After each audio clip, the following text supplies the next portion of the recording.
We are going to check in with our official trial correspondent for Commonwealth versus Reed on this show, Ted Daniel from Fox 25. Trial finally begins today. Ted, good morning and welcome to the show. Good morning, everybody. Are you wearing pink like you were the other day? I saw you being dragged for wearing pink as a journalist. Oh, I got absolutely roasted. Although I should have. I didn't anticipate that anyone would care or notice what I was wearing or that I was trying to send a message. I wore that shirt because it was clean and it was pressed and it was the one I picked out on Saturday. But apparently that is the color for Karen Reed's supporters. And so there are a lot of people who just are trying to sow division on either side of this case. Yeah. And people went wild with it. I typically don't try to acknowledge the trolls, but yeah, they definitely had a fun one with that one. Have you been a part in your long journalism career of a trial that has as much interest on both sides and as much back and forth as this one does? No, and I think that's one. I mean, there's a number of reasons why people are so interested in this case, but I think one of the main reasons is people really don't know. I think 95% of the cases that we cover, it's pretty clear what happened. And in this case, there's so many strange things that occurred, and there's been so much back and forth that it's hard to really put a finger on what really happened that night. And I think that's what makes it so intriguing. Karen Reed is accused of backing over and killing her boyfriend, John O'Keefe, who was a Boston police officer, outside of a home in Canton during a blizzard. That is what the prosecution will suggest today during their opening statement. And the defense believes that there is a massive cover-up involving the state police, the Canton Police Department, and that others are responsible for the death of John O'Keefe, and that the defense will not be allowed to bring that up in their opening statement today, I believe. Is that the way that works? They can't bring up that third-party defense until it comes up elsewhere in testimony. Is that right? No, they are not allowed to essentially reveal what is their entire strategy, which is this theory that Karen Reed was framed and that, people in the house that John O'Keefe was found in front of, according to the defense, are the ones responsible for his death. So the way the judge will allow it is she says she's going to allow it through testimony so they can ask certain questions, or if there's evidence that leads down that path, it can come in that way. But, that it's the difference between like all the stuff that's in the atmosphere right now. And then when you have a trial, I think a lot of people who might be watching this stream are going to say, wait, why are we hearing all this stuff? Well, there are some rules about what can be entered and what can be said in front of the jury. And that's a huge thing. The defense also can't bring up the FBI investigation. The fact that the feds got a tip that this thing looked a little weird and investigated as well. So I think those are two pretty strong things that are going to have to sort of be woven in the defense strategy. And just so people understand, the feds, when they came in and investigated this on their own, they then delivered over 3,000 pieces of information on their investigation to both the prosecution. Yeah, so it wasn't a small investigation on their part with no results. No, it wasn't. Essentially, they interviewed or had all the same people who testified in the state grand jury that indicted Reed. They brought all those same people into a federal grand jury. And we now know that they hired their own sort of accident reconstructionists, who looked at John O'Keefe's injuries. They were looking at phone data. They did a lot of analysis of calls that were made and texts that were sent. So you have 3,000 pages from the feds from what they found. And we don't I was hoping that we'd get clarity from this federal investigation, that it would be like, okay, they're finally going to come in and tell us what really happened. But I think it's just added more to the mystery because we don't get to see what's in those 3,000 pages. We only get to hear how both sides interpret that data. Ted, how did they come up with a impartial, unbiased, unsullied jury pool, given the way in which the dynamics of how parochial we all are and the way in which we all have opinions on this prior to the case? Yeah, I sat through the 5 days of jury selection, and one of the questions, you'd have like groups of about 90 people each day, different groups, and they'd ask every group, how many people have seen or heard or spoken about this case? And usually 60 to 70 hands would raise.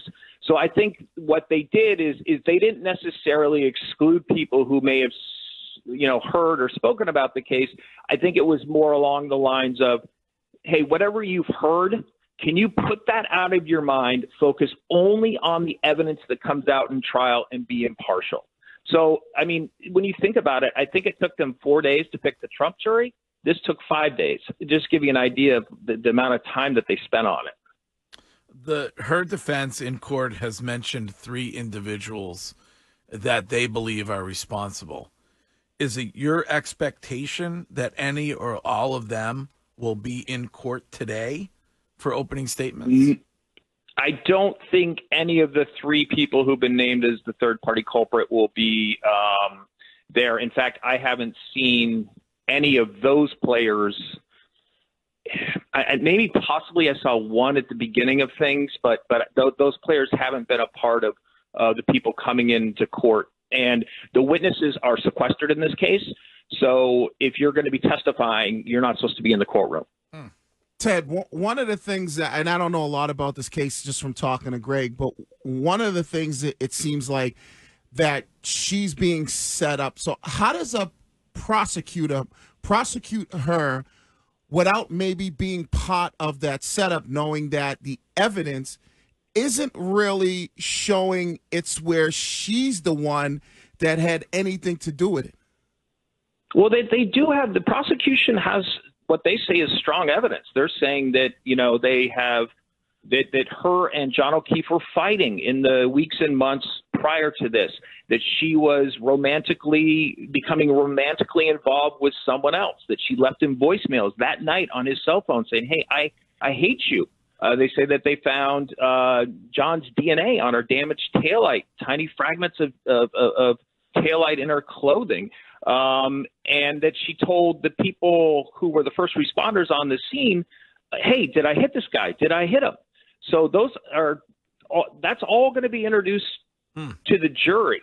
And you also have the medical examiner who said that there was no sign of John O'Keefe being involved in any type of physical altercation or fight. And that is the crux of the defense argument, that he was lured into this house and beaten up. But in Massachusetts, you cannot release an autopsy report. Is that correct? Other states you can. So that autopsy report will not be seen by the public. My understanding is that the jury will be able to understand the cause of death, which the ME wrote down as blunt trauma and hyperthermia. Hypothermia, yeah. Yes. But I think there was an issue about manner of death, and on the death certificate says could not be determined. Yeah, it's wild. Yeah. So you have a case in which the medical examiner said we cannot determine the cause of death, and you have the prosecution, which will try to at 9 o'clock this morning will start to make their case that she did it, and you have the defense that says we are all watching a giant cover-up going on, and this woman, this Bentley University professor, who also worked, I believe, for Fidelity, is being framed for the murder of John O'Keefe. It's going to be so interesting. Wow. Ted, thank you. Today, so at 9, can we stream it? How do we watch? Yeah, it's actually going to be, she pushed it back an hour, so it's at 10 this morning. Okay. We'll be streaming it on Boston25.com.